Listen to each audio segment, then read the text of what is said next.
कहो।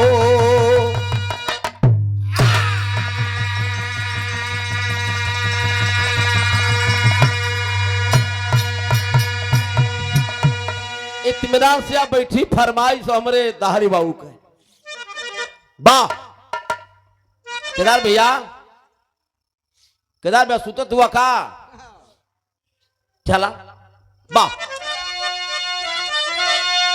तो जिसके जवा में जवानी की हिम्मत सरहद पे गर्दन कटाता रहेगा, सम्मान पे जिसने सीखा हो जीना अरे विपत्ति में मुस्कुराता रहेगा। नाहर दिलावर वही है वतन का तो झंडा तिरंगा सुहाता रहेगा।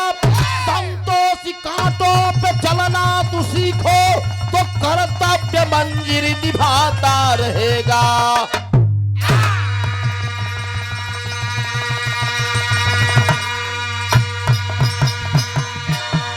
ए बाबू संतोषी कांटों पे चलना तू सीखो तो कर्तव्य मंजिल निभाता रहेगा। बिरहा में कव्वाली गिराने के मास्टर बा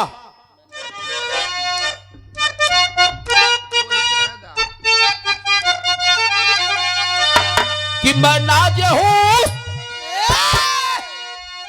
संगीता जी तभी ताका हमरे हो तो अकेला कथी मार पाछे घुमत हवा। एगो ना घूमी है तो शंका मत करा। हां लगन खत्म होकेदा। हां शंका मत हम जोगाड़ बनावत हो।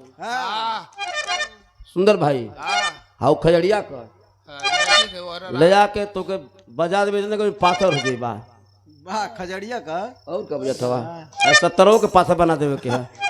ये बहुत धावत यार और सुरेंद्र तुहार थुआ भल हां कहना है कि मैं नाजे हुस्न हूं और तो मेरा ये तराम करो कि मैं नाजे हुस्न और तो मेरा ये तराम करो।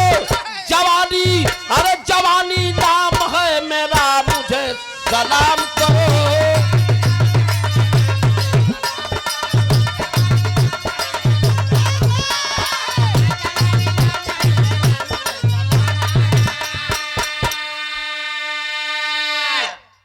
खातिर लाइन लिखल गई का कि क्रांति पे मरने वाला और जागी में नाम करता है, जागी में नाम करता है। अरे लगा सीने से जमाना सलाम करता है।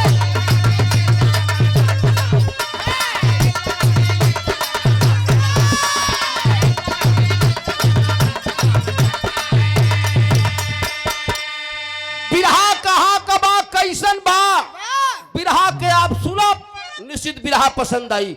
बड़ी बिरहा आप सुन ले हैं लेकिन बिरहा के सुनी महाराज जी आपके जरूर बिरहा पसंद आई। नजम कराने से पर्दा बढ़ा के बजा बाबू ढंग से बा।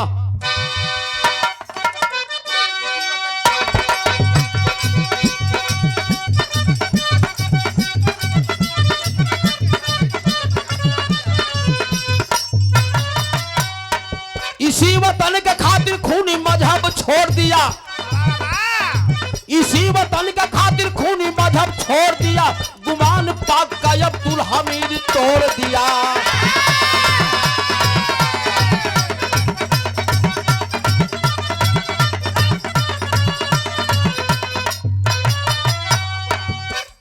लिखल गई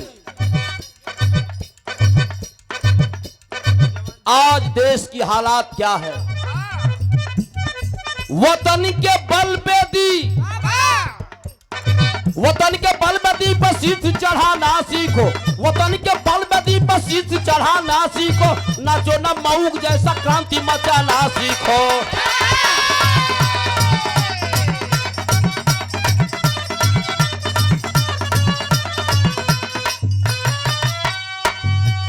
कहानी की शुरुआत हो गई।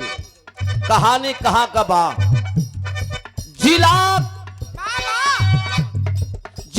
जालौन, जिला जालौन विजय यादव थे किसनवा हो।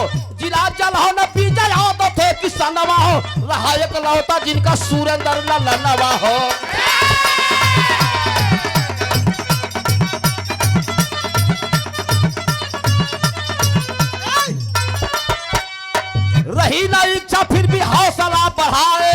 रही ना इच्छा फिर भी हौसला बढ़ाए हैं, जवान फौज का बेटा गवाह बनाए हैं।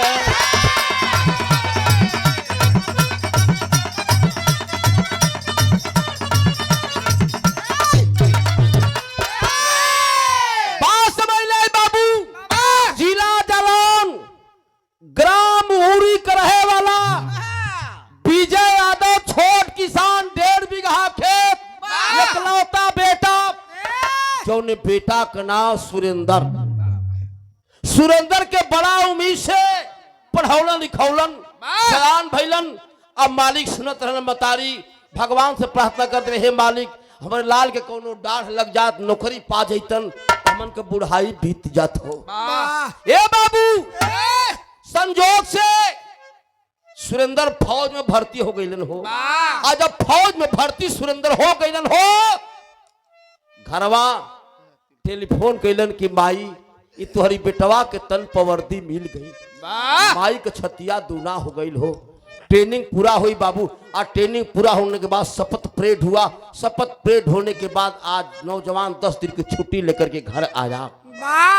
माई बाबू ही इतना तेरी मेरी सबसे मिलन, और मिलना के बाद कहाँ गई ना, ड्यूटी पर। जम्मू कश्मीर के ना बाघा बॉर्डर पर उनकी ड्यूटी लगी है, पहली पोस्टिंग हुई। धीरे धीरे धीरे धीरे 8 महीना नौकरी कैला बाबू हो। उमरिया 22 साल के पार करे लगल।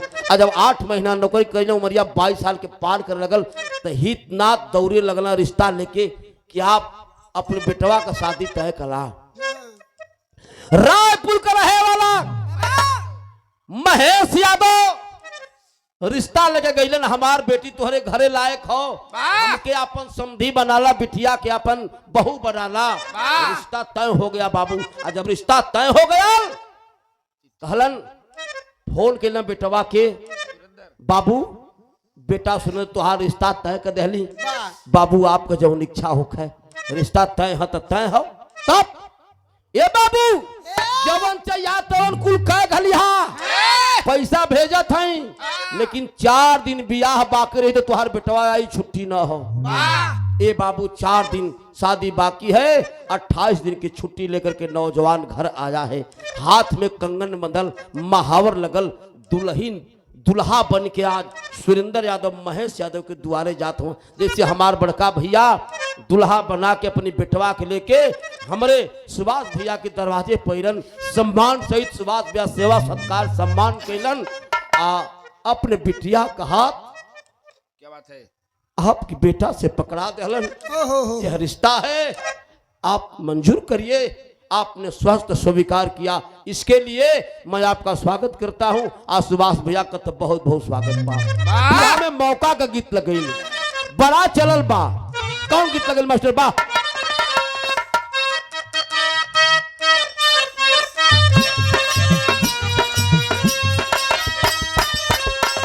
एक मेहरारू गावली, आरे मोरे पीछा वाला,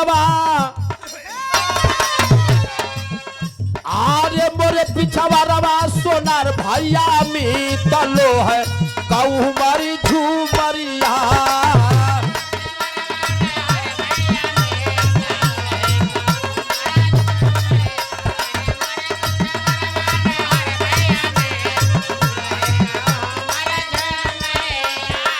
लिखल गई, आरे सिहारा में चमकैला पूर्णिमा का चार, बाबू सिहारा में चमकैला पूर्णिमा का चांद, भैया देखा जवान अइले मानवा में।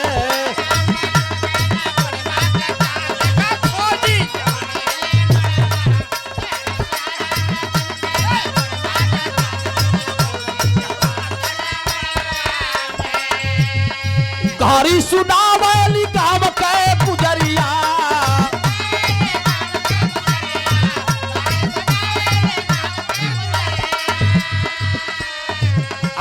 भैली सगाई होई गई बिहान, बाबू चल जवान आज मड़वा में।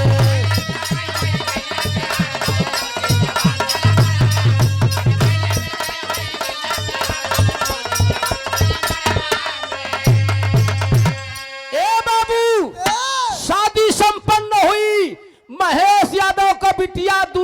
बन के कहा आयल विजय यादव के घरे। आज जब विजय यादव के घरे अलिए बाबू सम्मान सहित 20 दिन की समय व्यतीत हो गई, मात्र 7 दिन की छुट्टी बची है बाबू। हो भैया काका ध्यान दिहन, सुबह का वक्त है, एक घटना घटल। व्यवस्था किसकी थी इस देश में, बिहार मोड़ ले तो कि देशवा में रहली अटल सरकार हो।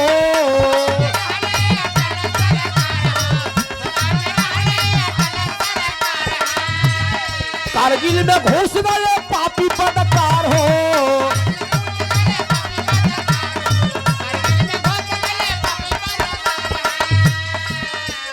कारगिल में घुस गए पापी पदकार हो।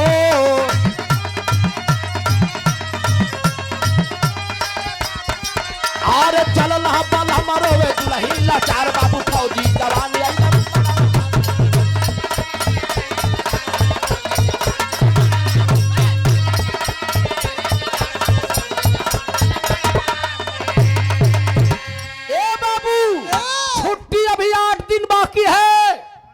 सुबह का वक्त है। हाथ में ब्रश लेके सुरेंद्र यादव करत हुवन, तब तक डाकिया चिट्ठी लेके दरवाजे पर खड़ा हो गया।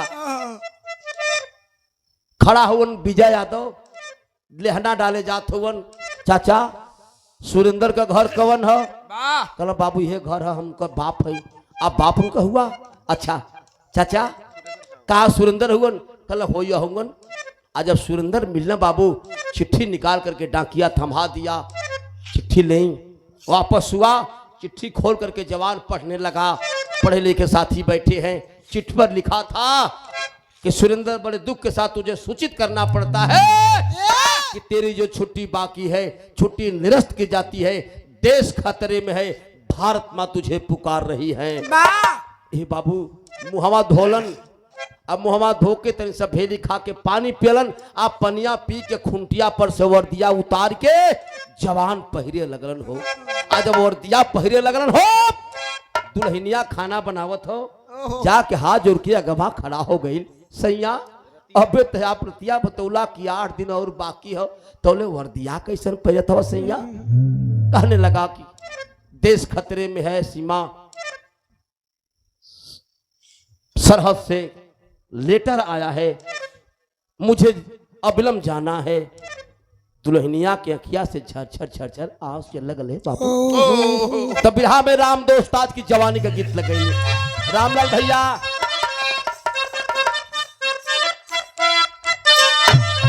देखा संगीता कौनो मेहरारू से कौनो मर्द परेशान बा, आ कहत बा कि गजब हरक अरे गजब हरक गुजारिया गजब कार हो।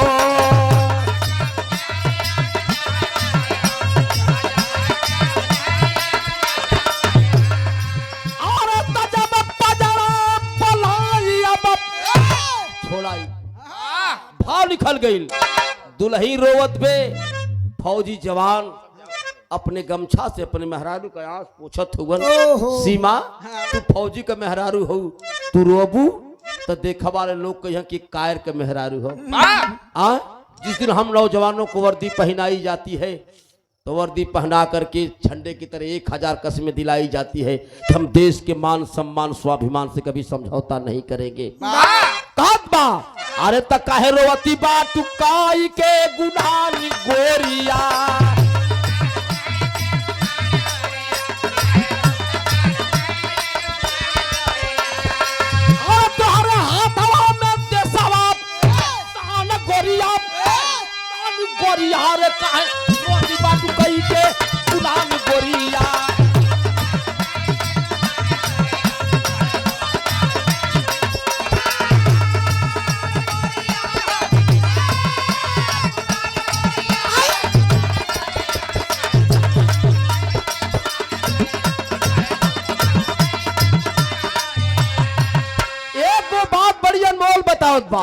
हालांकि मर्दे के खातिर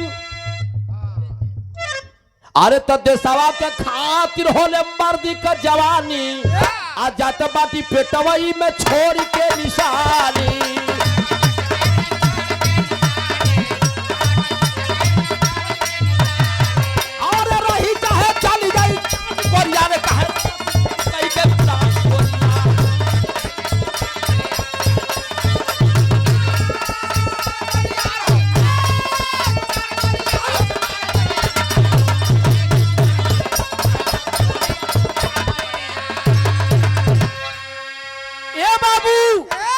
एगो बड़ी अनमोल बात बतावलन। सीमा हम तो जाती सीमा, हो सकी मुलाकात हुई कि ना हुई, लेकिन ये सीमा तोरे पेट में हमार जो निशानी पलत है, ये निशानी के सजा के रखिया, बचा के रखिया, जोगा के रखिया। यह कह करके फौजी जवान आज जब घरवा से निकलन हो, दुआरिया पर माई है, दुआरिया पर माई खड़ी हो, माई के पैरवा पकड़न हो, कजला की अमृत का धार के कितनो पियाई एगो माही बिना, कैसे करे जवान जुड़ाई है भैया एगो बिना। माई कहले बाबू जात हुआ बेटा, जा कपड़ा पर हथवा ध के आशीर्वाद बेटावा के देत हो। बाबू भर अखबार अपनी बेटा के धल ले हो। बड़ी मार्मिक लाइन लग गई। अरे तो ये बाबू चली दिहल भारती के जवानावा, अरे चली भाई ले भारती के जवानावा, सरहद के ओरिया चली।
दूध का कर्जा चुका के है बेटा, ये दूध का कर्जा चुका के है बेटा। ए बाबू पैर पकड़ ले, चला है जवान तो वतन के बलबे दीपर, वतन के बलबे दीपा हुती देते अपने वीर जवान। बढ़ती फौज हमारी भाग रहा था पाकिस्तान,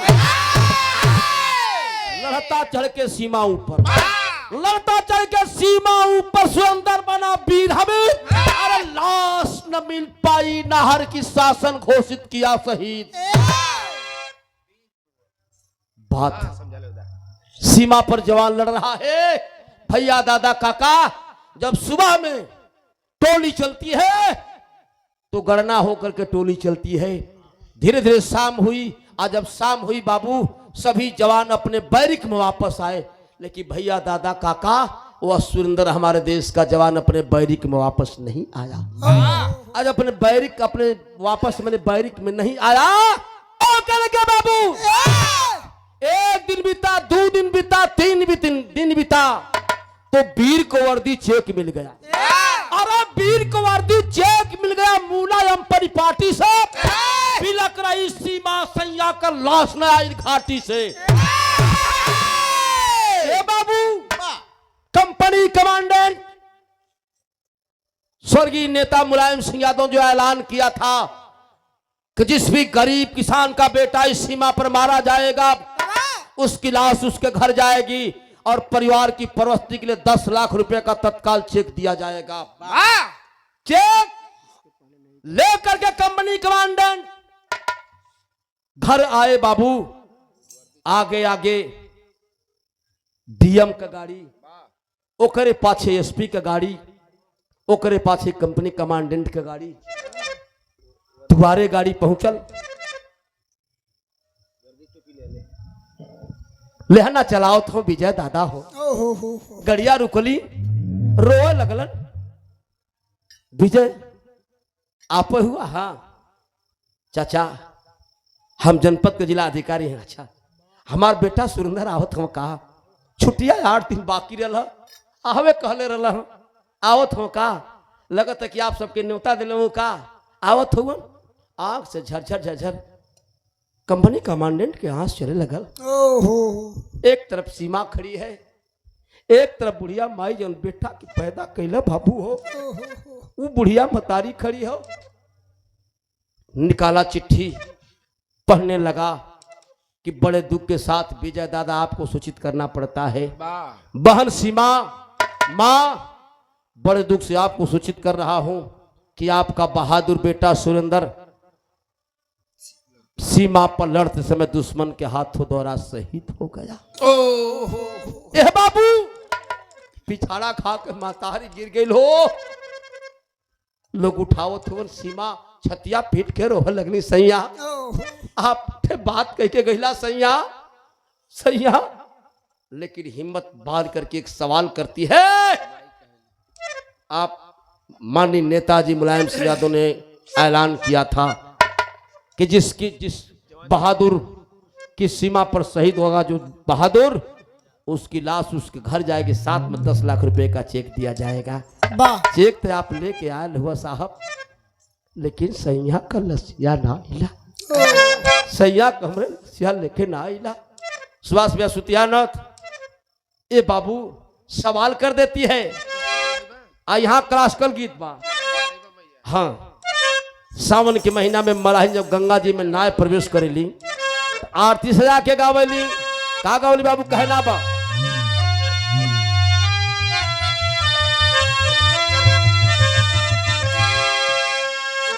कि तोहा के चढ़ाई बो मैया, तोहा के चढ़ाई बो मैया, अरे नारियर चुनारिया हो की गंगा जी,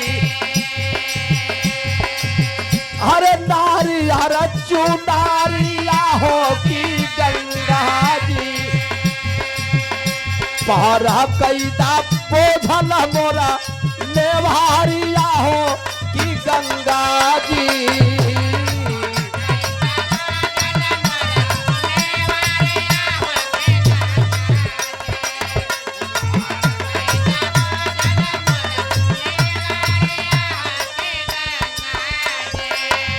सवाल करती है, वर्दी टोपी लेके आईला, वर्दी टोपी लेके आईला, हमारे भावा नवा हो कमांडरी सा, अरे हमारे भावा नवा हो कमांडरी सा। अब कहाँ रही गई मोरा साजा नवा हो कमांडरी साहबी।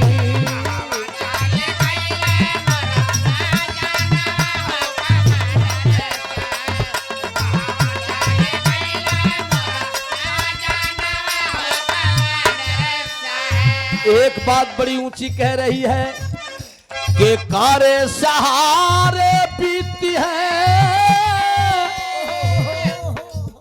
के कारे सहारे बीती है, या भागिन कहे दीनावा हो कमांडरी सा, या भागिन कहे दीनावा हो कमांडरी साहब। अब विधावा बनवल मोरा साजानावा हो कमांडरी साहब।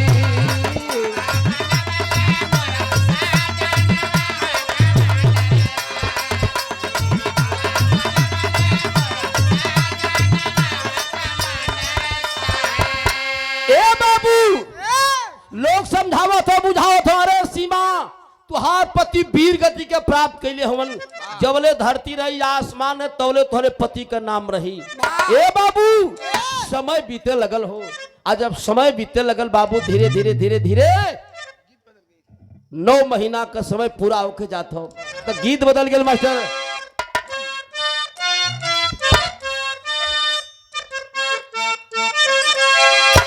बड़ी मौका का गीत बा। अरे तबाई कहे लिगी बेटी अनियरा बियहंगा हो, अब बाबूजी कहे ले बड़ी दूर हो। यही गीतिया के द्वारे पर जब मारो छोला तमाई बहन गावली गीत छा थारी मरौहा जनिछा वैहा हमारे बाबा हो। जा थार मरौहा जनिछा वैहा हमारे बाबा हो। लागे शुरू जावा के ज्योति हो।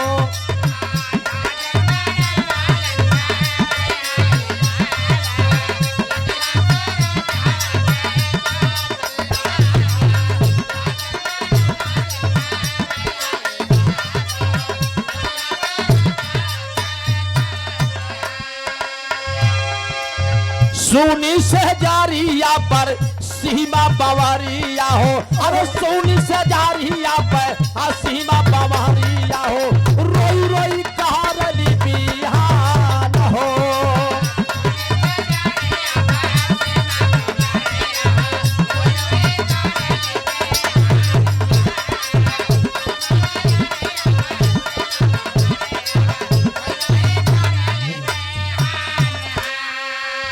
रोवत बीला खाओ तबीतल अरे नाम ही महीनावा। अरे गोदियांगा में पैदंगा भइले सुंदर एक सुगनावा। 9 महीना समय व्यतीत हो गई बाबू हो। प्रसव पीड़ा से व्यस्त होकर आशा लेके सौरी वाला घर में बैठले बार दुनिया का मालिक सीमा के गोद से वो लड़का पैदा भल हो। धीरे धीरे बरही बीतल लइकवा 21 दिन का भयल। बड़ा विजय यादव के लागबा के अपनी जल्दी अपनी पोता के हम देख ले गोद में ले हवन। नाम रखाया जाता समारा बहादुर नौआ लाल का रखा। समारा बहादुर लाल का रखा।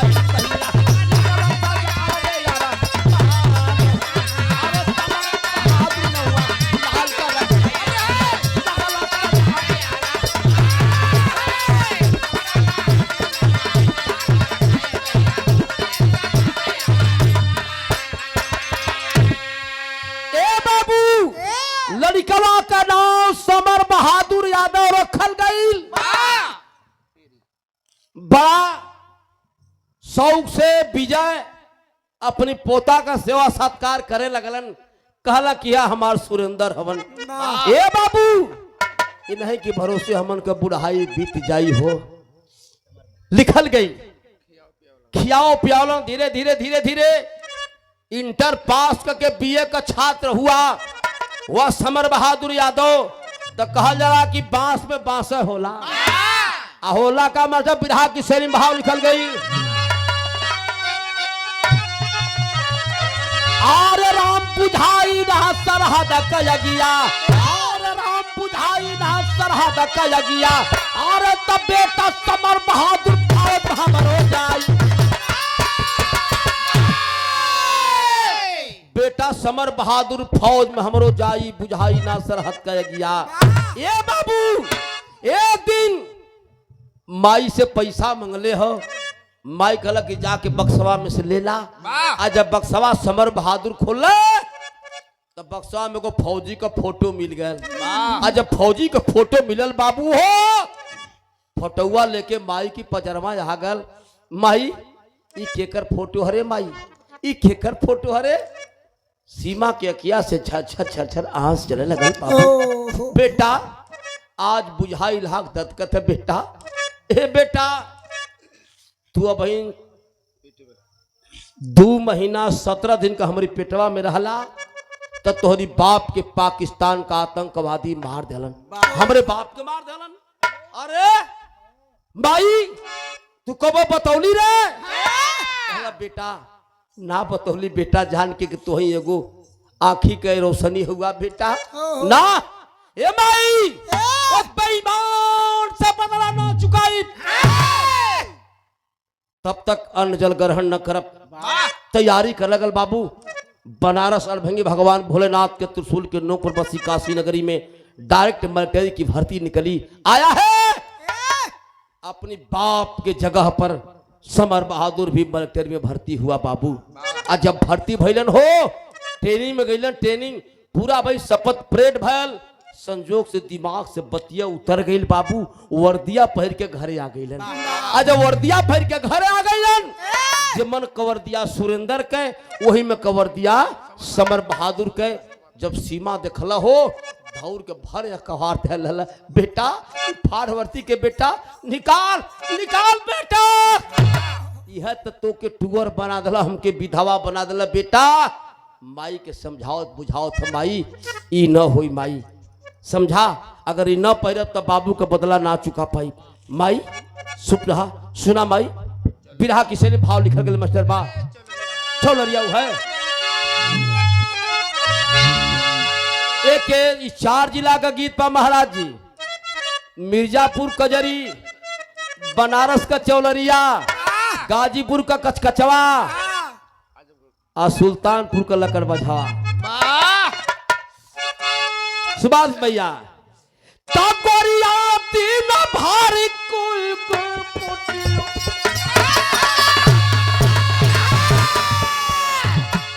गोरिया दिन भर कई के कटिया, गोरिया दिन भर कई के कटिया, लई के रतियाई में सिलावटिया, तपी से घर में मसाला।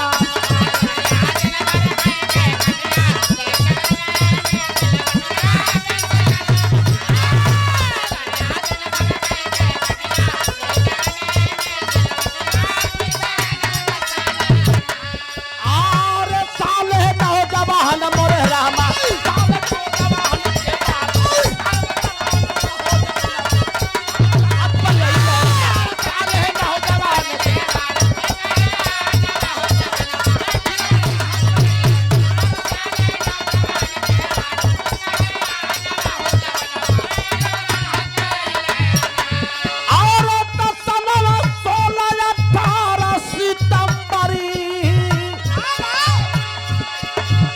हमला से ही हिला अंबर, उरी हमला से ही हिला अंबर, उरी हमला से ही हिला अंबर, कैला पिरावाता दघराई तहिया जान से गई है, तहिया जान से गई है सतरा, पीरा का हो पीरा का हाथ पर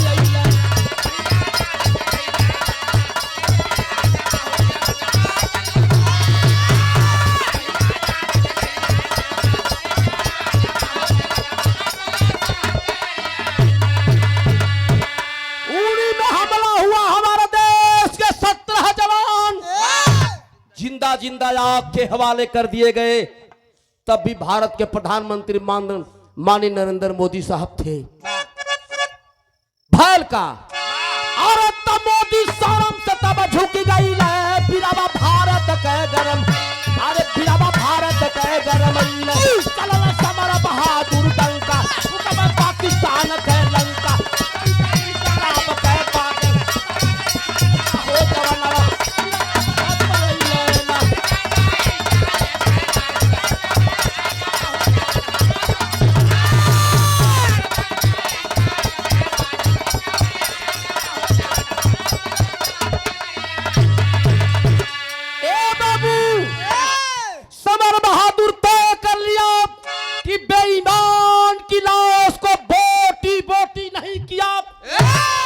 हिंदुस्तान की माटी का बहादुर जवान नहीं।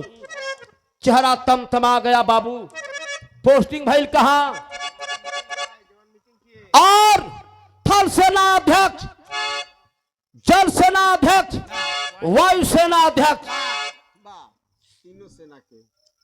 तीनों सेना के अध्यक्ष मीटिंग बुलाए।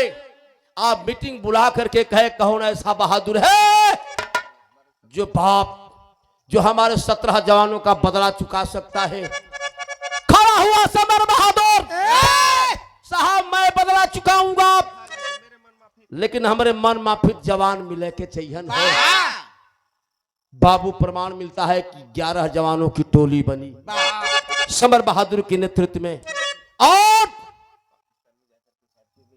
पाकिस्तान में जाकर के सर्कल स्ट्राइक किए, जिसमें 39 पाकिस्तान के आतंकवादी मारे गए, जिसमें 4 सिपाही भी थे। जब मारे गए तब भारत का चेहरा तमतमाया। घूम घूम के प्रधानमंत्री कहने कि हमने पाकिस्तान की माटी बजा के सर्जिकल स्ट्राइक कर दिया, लेकिन इस भारत के प्रधानमंत्री को मालूम भी नहीं था कि हमारे देश के जवान फैसला लेने जा रहे हैं। कहना बाप,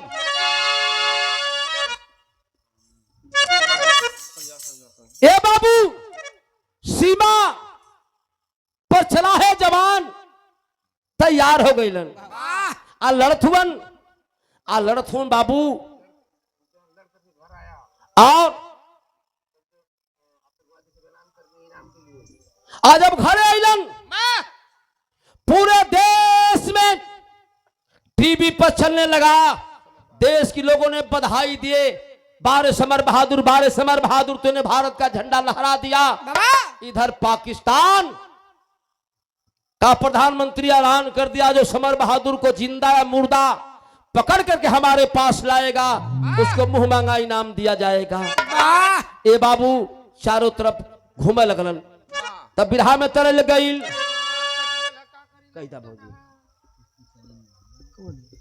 ए बाबू आज जवान चल रहा है, संजोग से अपने टोली के साथ लड़ना शुरू कर दिया। लड़ते बाबू कहना है,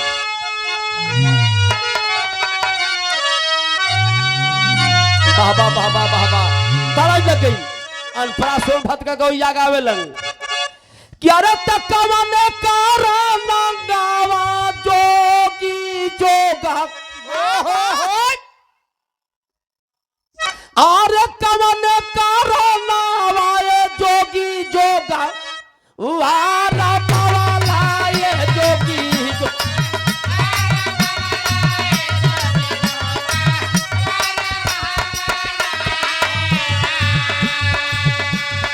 ये जोगी कावंगा ने कारा नंगवा, भिखिया मांगा लहोरा। यही गीतिया के सावन के महीना में भक्त जब जल लेके गगरा में जाना भगवान भोलेनाथ के चढ़ाओ बदल सुभाष भैया तक गावन कि भोला के अरे डमरुआ पाजल काशी की नगरिया ये रंगा मकाशी।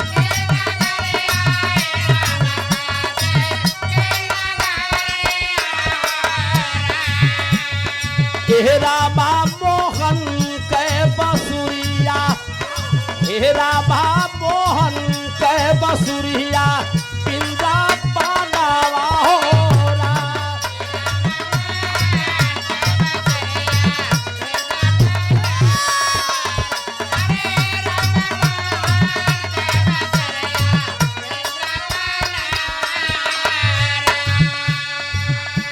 और दचिष्टि साली मरहल आतंक की कसैया रामाया तंग।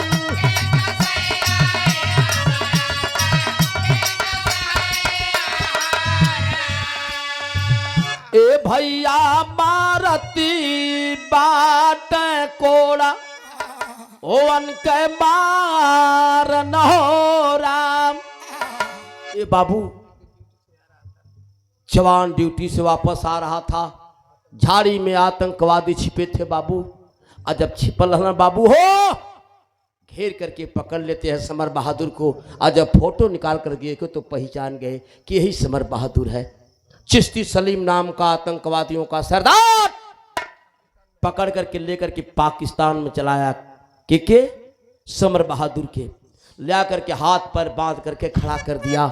समर बहादुर पैसे के लिए नौकरी करते हो ना, एक मेरी शर्त मंजूर कर लो, मनचाहा पैसा देकर के तुझे भारत भेज दूंगा।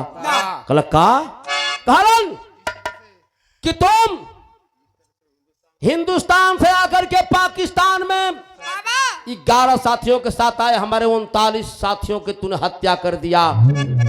मैं आपको 22 साथी दे रहा हूं।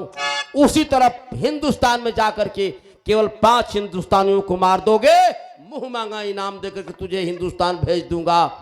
कहा बेईमान, सारी गोलियां सीने में उतार दो, मगर हिंदुस्तान का भेद बताने वाला व्यक्ति मैं नहीं हूं। देश से कभी गद्दारी नहीं कर सकता। पेड़ में बांध दिया बाबू, अब बात की कैलन का। अरे भेदवा बतावा नाता जाना, वहां से कई बार ये बाबू जाना।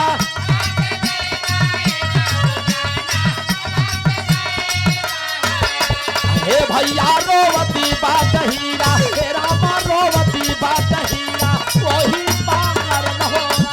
हे रामा रोवती बात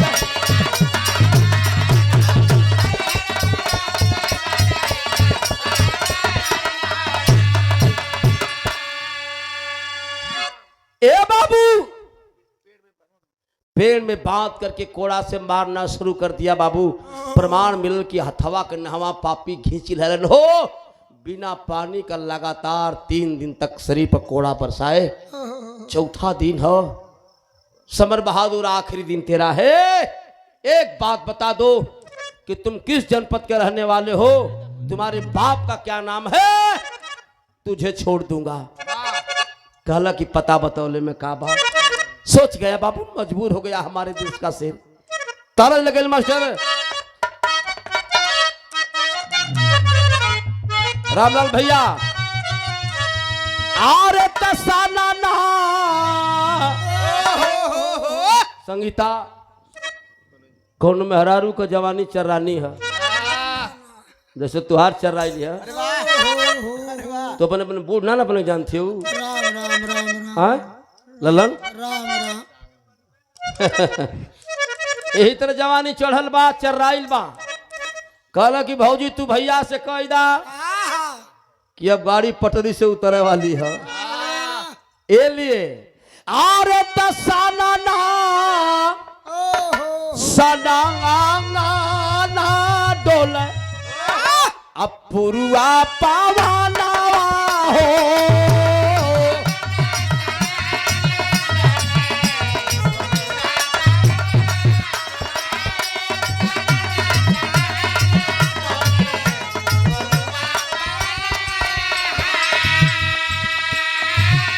सनाना सनाना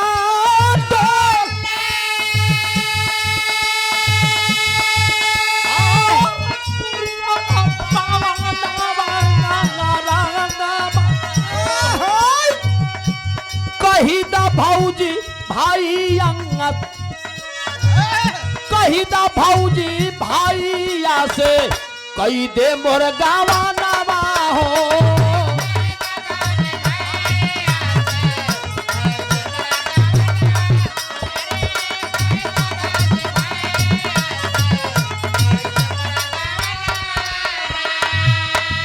लेकिन ए बाबू, समर बहादुर अपन पता बताओ जाता, हरता क्या ना करता। पता बतावे जात बा आरे जिलावा, आरे जिलावा जालौनी बंगाटे, जिलावा जालौनी बाटे औरई में भावा नवा हो।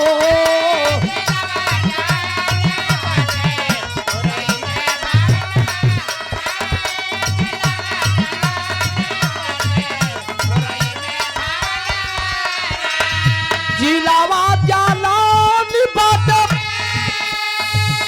औरई में भावा नवा। सुरेंदरी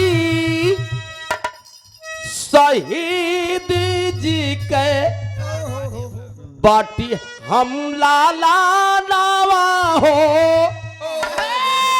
इतनी बतिया कहले। जिला जालौन, ग्राम उरई, हमरे बाप का नाम सुरेंद्र है।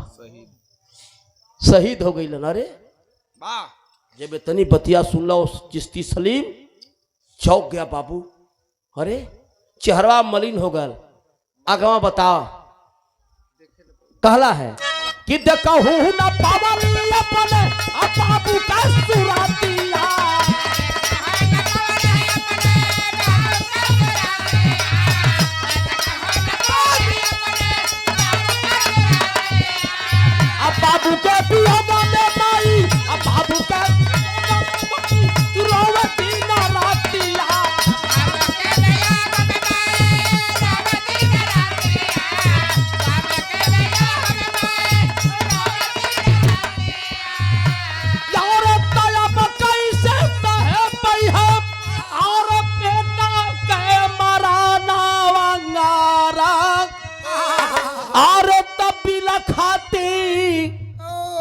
मतारी हो हमार तजिदी है पारा नावंगारा। हमार माई जोन मेहरारू को जवानी में सुहा गुजर जाई, बुढ़ौती में गोद गुजर जाई, वो कैसे आपन समय बिताई हो।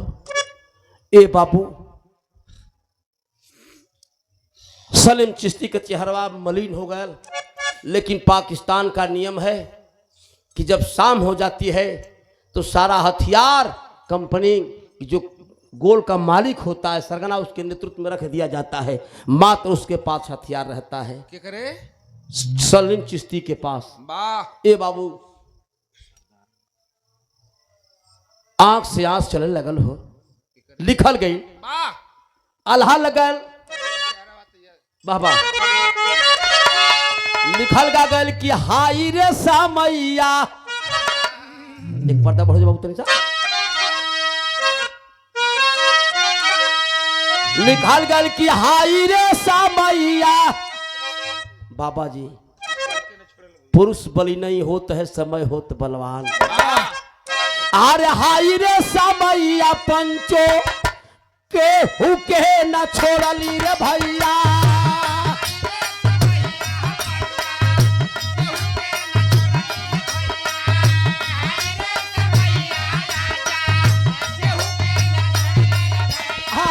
कहिला हरिश चंद देखबा काशी में बिका।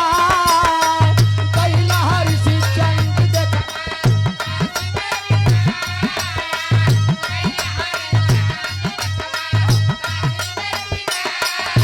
अरे भुजली मछरिया हो कहिया, भुजली मछरिया हो कहिया, चलवा बिचवा कूदी रे गहिनी।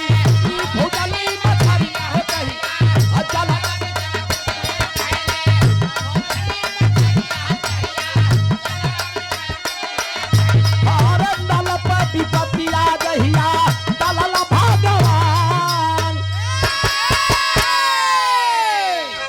बाबू। हुआ क्या? अरे तब बदलल चेहरा हो देखबा, आप बदलल चेहरा हो देखबा, सालिमा कसैया का बाबू बदलल चेहरा।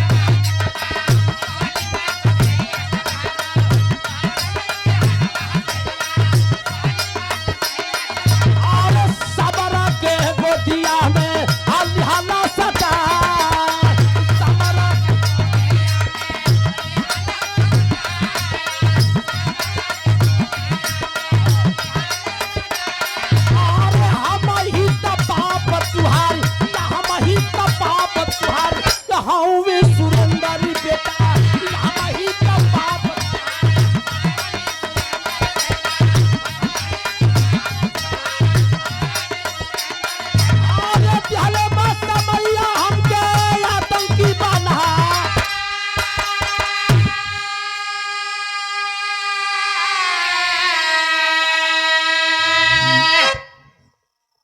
छोड़ के खमवा में से आजा के छतिया से सटा के बेटा बेटा बेटा बेटा समर बहादुर, बेटा समर बहादुर का खिया तनी तनी खुलल।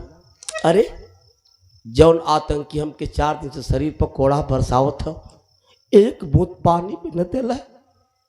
आज बेटा का था, बेटा मेरी गलती को माफ कर देना। हम तुहार बेटा हम ही सुरेंद्र है ना, हमार बाप शहीद हो गए ना, हम ही है बेटा। तक कैसे कही हम आइला बताओ बा। तारे तयंठा न बेरी में यही, तारे तयंठा न बेरी में यही, अब पपियन से धराई रही रवा।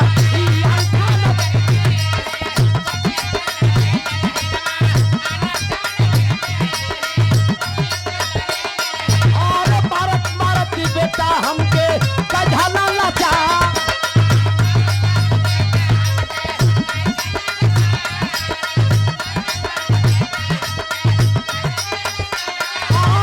फरहा गुजारिया से या फरहा गुजारिया से शादिया रचवला रे।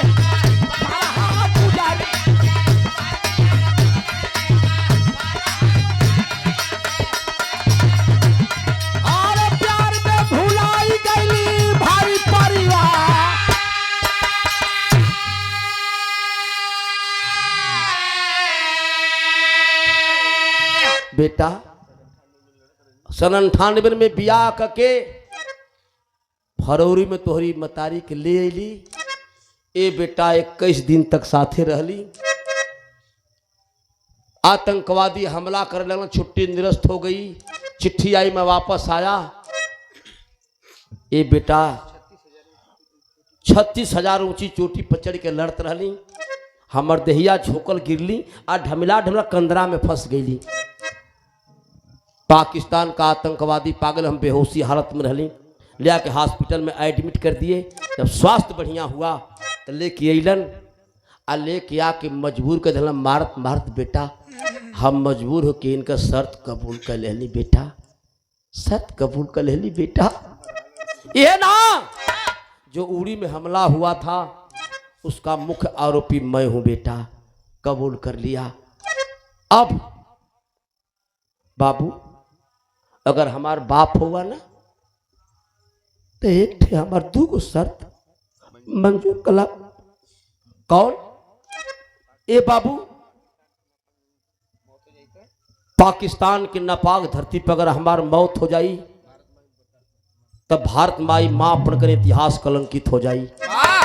पहली शर्त, अगर आपको काबू काम करते हमके हिंदुस्तान की माटी पर पहुंचा दा।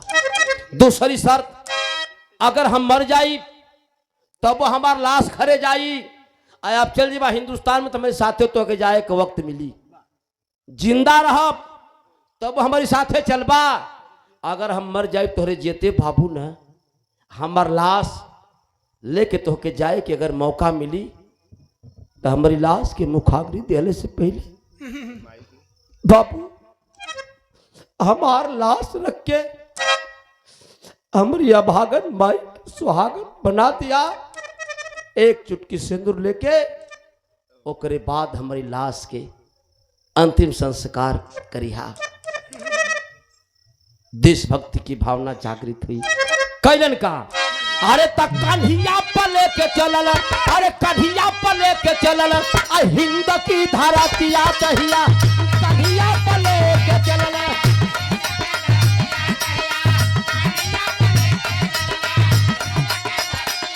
अरे हो तो भोरे सारा हाथी के हो ही गई ना पार। हो तो भोरे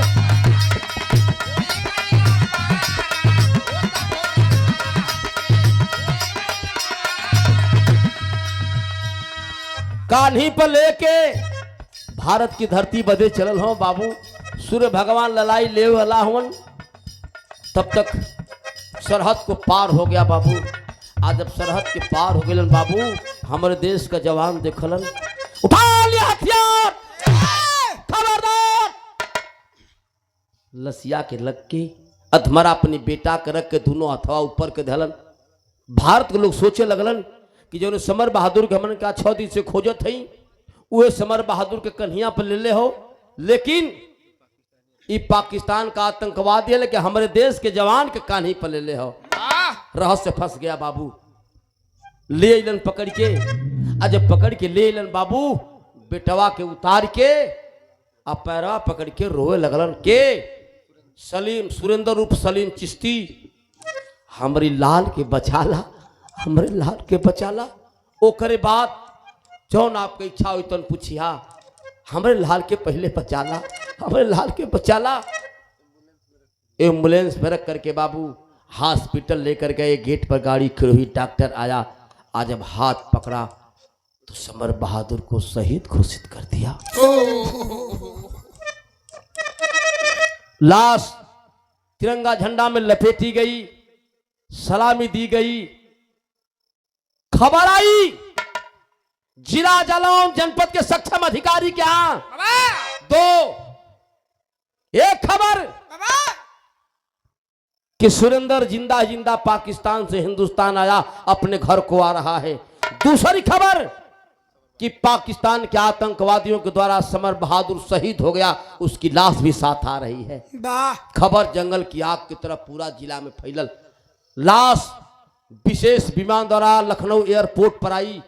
वहां से गाड़ी में रख करके बाबू तमाम दल के नेता पहुंचे, विदाई दिए। जिला जालौन चरल पे बाबू घरे का व्यवस्था बढ़े लगल। तमाम फोर्स के लोग, तमाम लोग अपने शहीद को देखे के लिए जुटे लगलन। लेकिन सुरेंद्र का मलकिन जान थे कि हमार बेटवा हमार पति जियत आवत हुवन। समर बहादुर की मौत के समाचार वो सीमा भूल गई बाबू। गाड़ी आके उतरल। आज जब गाड़ी आके उतरल दाढ़ी बढ़ल बे बाबू, बार बढ़ल बा। समर बहादुर सुरेंद्र उतरलन, दौड़ पड़ी, जाके अपने सैया का पैरिया छूम ले। गाड़ी से उतर गया, रोक दिया, खबरदार खबरदार सीमा, इस मेरे नापाक शरीर को मत छूना सीमा, इस मेरे नापाक शरीर को मत छूना सीमा। विजय दादा के क्या से झरझर आंस गिरत पे बुढ़िया माई रो था बाबू। बड़ी रिवाल्वर निकाल करके फेंक दिया सामने। 6 गोली लोड है सीमा, फैसला तुझको करना है। का कहले खड़ी लाइन,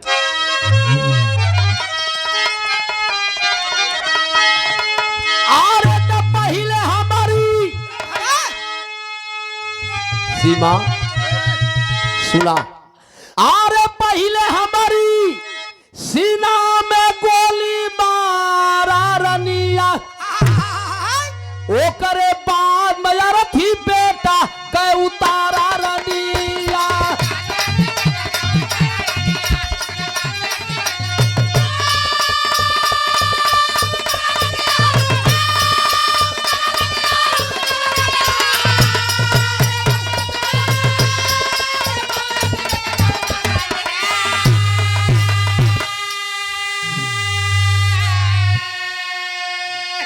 पहले हमारी सीना में गोली मारा रनिया, ओकरे बाद में अर्थी बेटा का उतारा रनिया। अरे तब भैली शहीद आए ही देशवा के अंदरी, हम बानी हरामी तू हर पे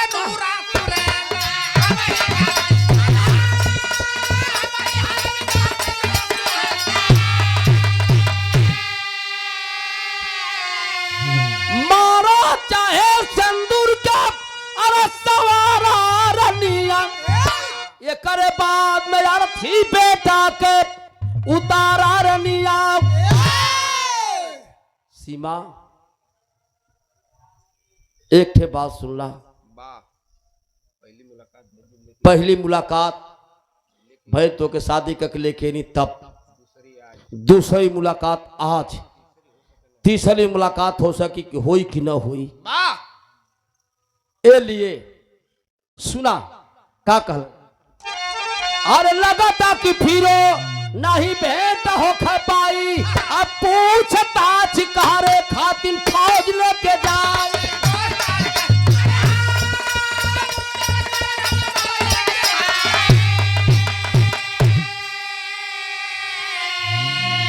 भक्तिया दुश्मन के निहारा रनिया, ओकरे बाद में अर्थी बेटा के उतारा रनिया।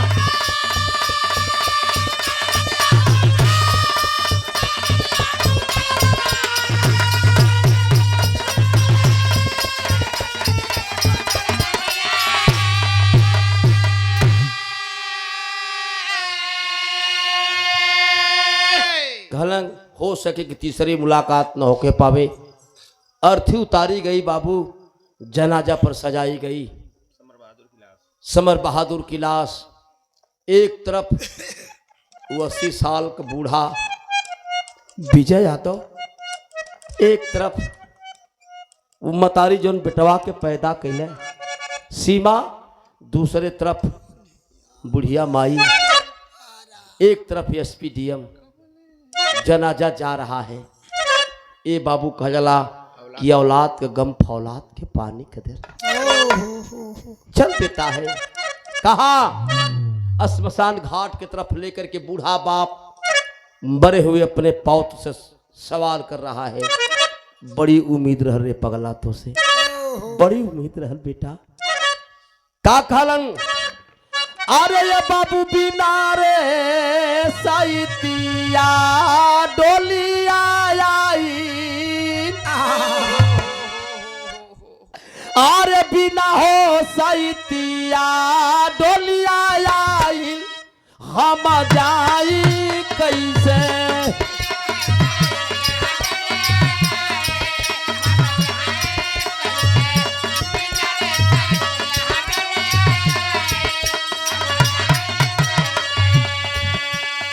कंधे पर जवान बेटवा का लाश लेले हुवन के विजय यादव सवाल करत हुवन, आरे तक कबले ढोई बाहो सुगना,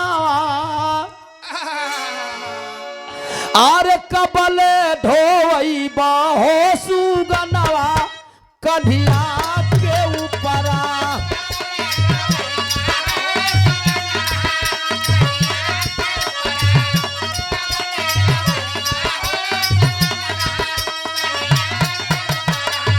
बुढ़ाई में हमारा के पानी के पिलाइए बेटा,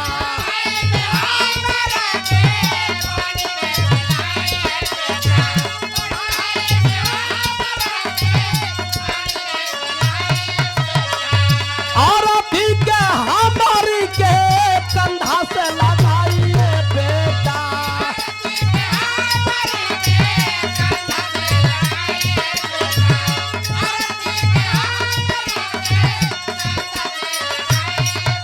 और जनवा से बढ़ी के मोरवा तनवा, जनवा से बढ़ी के मोरवा तनवा, अरे सुगनवा हमरो जनवा से बढ़ी के मोरवा तनवा, अरे सुगन।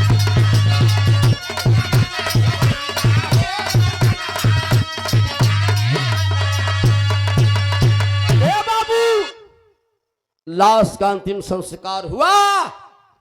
सुरेंद्र के पूछताछ करे बदे फौज लेके कहा जम्मू कश्मीर पूछताछ होने लगा। कबूल कर लिया जो 5 हिंदुस्तान के लोगों का सर कलम करके पाकिस्तान के आतंकवादी लेकर के चले गए थे, उसमें भी मैं था। और जो उरी में 17 जवानों को जिंदा जला दिया गया, उसमें भी आपके देश का यह गद्दार व्यक्ति सुरेंद्र था। कबूल कर लिया बाबू। देशद्रोह का मुकदमा लगा, बुलाया गया किसको? सीमा को। आज जब सीमा को बुलाया गया, पूछा गया सीमा तुम्हारा पति की हरकत है या घटना किया है? सीमा प्रार्थना पत्र लिख करके देती है महामहिम राष्ट्रपति महोदय को, मैं आपसे निवेदन करती हूँ कि मेरा पति गद्दार है, 1 मिनट मेरा पति इस दुनिया में रहने लायक नहीं है, इस मेरे पति को जिंदा ही जिंदा फांसी के तख्ते पर चढ़ा दिया जाए, मैं इसकी लाश को भी नहीं छू सकती। वह आज भी बेईमान दिल्ली के तिहाड़ जेल में वह सुरेंद्र आज भी सजा काट रहा है, देशद्रोह का मुकदमा लगा है। ऐसे ऐसे गद्दारों को, समर बहादुर जैसे जवानों को यहाँ की माटी ने पैदा किया। मैं स्वागत करता हूँ, सम्मान करता हूँ आए सभी साथियों का। लिखल गई अरे बिहारी गणेश गईले स्वर्ग की नागरिया बाबू,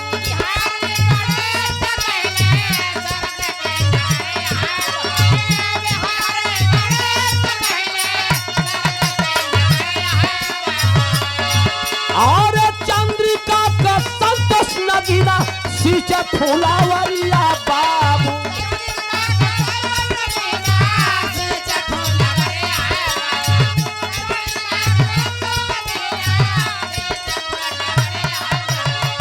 और ललन शिव बदन सुंदर जीवत विजयी के संघावा, जीवत हवा विजयी के संगवा, सुगंधवा हमारो